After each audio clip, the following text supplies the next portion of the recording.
heart results in heart attack and blood clot in the brain results in stroke. Now, शरीर में normally भी clot बनते रहते हैं. अगर कोई क्लॉट कभी जाकर के आपकी सेरिब्रल ब्लड वेसल्स में फंस जाए, अटक जाए, that results in stroke. It is also called CVA, cerebrovascular accident. ये बात तो हमने पढ़ी थी कि अगर कोरोनरी आर्टरी में क्लॉट चला जाए तो हार्ट अटैक हो सकता है. कोरोनरी आर्टरी ऑक्लूड हो जाएगी, ब्लॉकेज हो गया, जिसके कारण हार्ट के कार्डियक मसल फाइबर्स को सफिशिएंट अमाउंट में ऑक्सीजन नहीं मिलेगी, उनका हाइपोक्सिया हो जाएगा. मायोकार्डियम का हाइपोक्सिया होने को मैंने क्या बोला था? Myocardial ischemia. मायोकार्डियल इस्कीमिया था ना, और जिसके कारण एंजाइना पेक्टोरिस भी हुआ. हार्ट में से पेन रेडिएट होके लेफ्ट रीजन में गई, एंजाइना हमने पढ़ा था पिछले सेशन में. अगर वो हाइपोक्सिया ज्यादा देर तक कंटिन्यू रहा तो हार्ट अटैक हो जाएगा. हार्ट अटैक के लिए ही हमने वर्ड यूज किया था myocardial infarction, heart attack. Okay, myocardial infarction भी कहते हैं इसे, लिख देते हैं जी हार्ट अटैक, मतलब death of cardiac muscle fibres.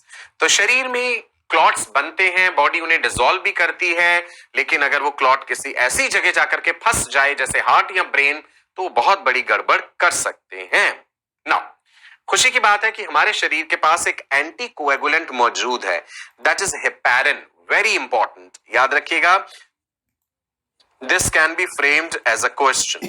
Heparin, heparin को कौन सिक्रीट कर रहा है? Mast cells and basophils. याद रखना इंपॉर्टेंट है.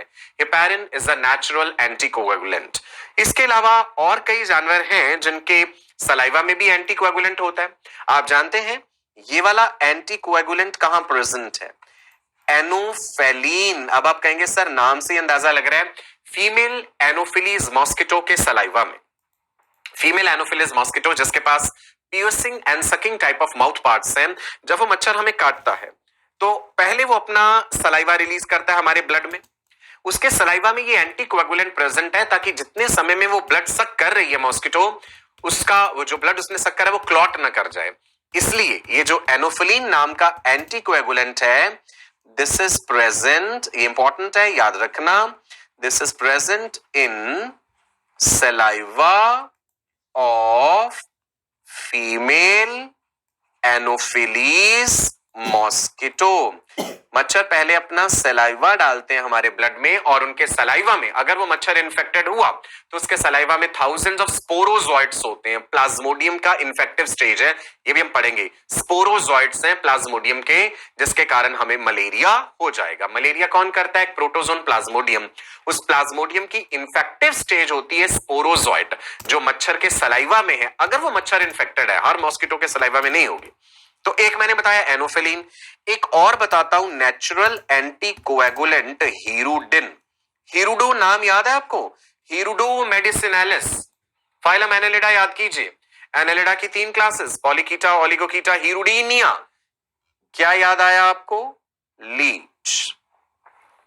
हीरुडिन anticoagulant is present in the saliva of hirudo. Hirudo is leech. Leech का जो जूलॉजिकल नेम है दैट इज हीरुडो. ठीक है जी. लीच भी ब्लड सकिंग एक्टोपैरासाइट है, सैंग्विवोरस है. तो लीच जब ब्लड सक करती है तो वो अपना सलाइवा डालती है जिसमें कि ये एंटीकोएगुलेंट प्रेजेंट है. एक और नेचुरल एंटीकोएगुलेंट बताता हूं, दैट इज ड्रैक्युलिन. ड्रैक्युलिन नाम से ऐसे ड्रैकुला जैसा लग रहा है ना.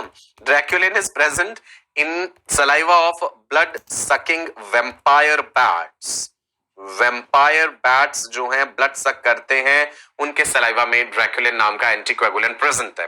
ये तो है नेचुरल एंटीकोएगुलेंट्स. कुछ आर्टिफिशियल भी होते हैं. जब ब्लड को स्टोर किया जाता है ब्लड बैंक्स में तो हम आर्टिफिशियल एंटीकोएगुलेंट्स मिलाते हैं उसमें, राइट जी.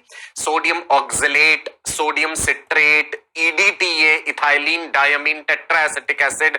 सो सोडियम ऑक्सलेट, सोडियम सिट्रेट क्या कर देते हैं? प्रेसिपिटेट कर देते हैं कैल्शियम आयंस को. So when blood is stored in blood banks, उसमें आर्टिफिशियल एंटीकोएगुलेंट मिलाने जरूरी होते हैं. ठीक है जी. उनके नाम भी आगे आपको मैं बताऊंगा. चलो एक बार डिस्कस कर लेते हैं कि ये सीरम क्या है. मैंने कहा ना, जो क्लॉट है, जो क्लॉट बन गया था वो आधे एक घंटे बाद सिकुड़ता है, रिट्रैक्ट करता है, तो उसमें से एक फ्लूइड ऊज आउट करता है, निकलता है। वो फ्लूइड जो होता है, आपने भी देखा होगा, मान लो कभी चोट लगी, थोड़ी देर बाद वहां पे एक पपड़ी सी आ जाती है ना, फिर जब वो सख्त हो जाती है, हार्ड हो जाती है, आप अगर उसे छील भी देते हैं तो वहां से एक फ्लूइड सा निकलता है, that is called serum. So serum की कॉम्पोजिशन क्या है?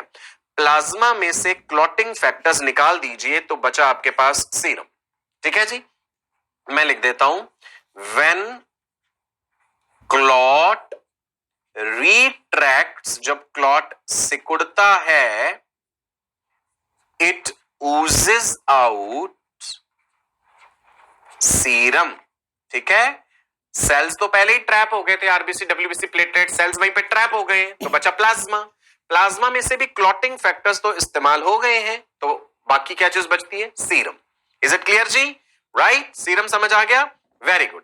नाउ हमने ब्लड के कंपोनेंट्स में स्टार्टिंग में ही जब आपने ब्लड की कॉम्पोजिशन देखी तो हमने कहा था एक है प्लाज्मा और दूसरी क्या चीज है जी?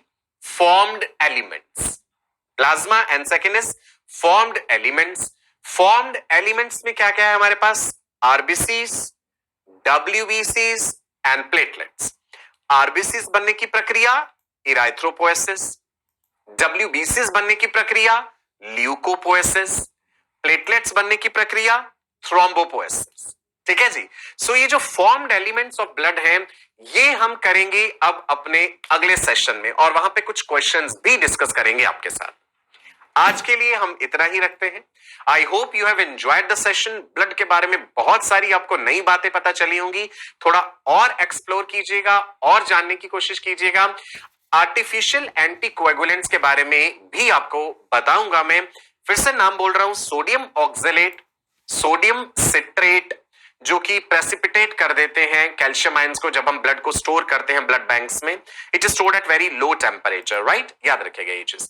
ठीक है जी, चलो मैं आपका अपना डॉक्टर सचिन कपूर अब आपसे विदा लेता हूं, आपको नमस्कार कहता हूं, ढेरों गुड विशेस देता हूं। Spread love, peace and positivity.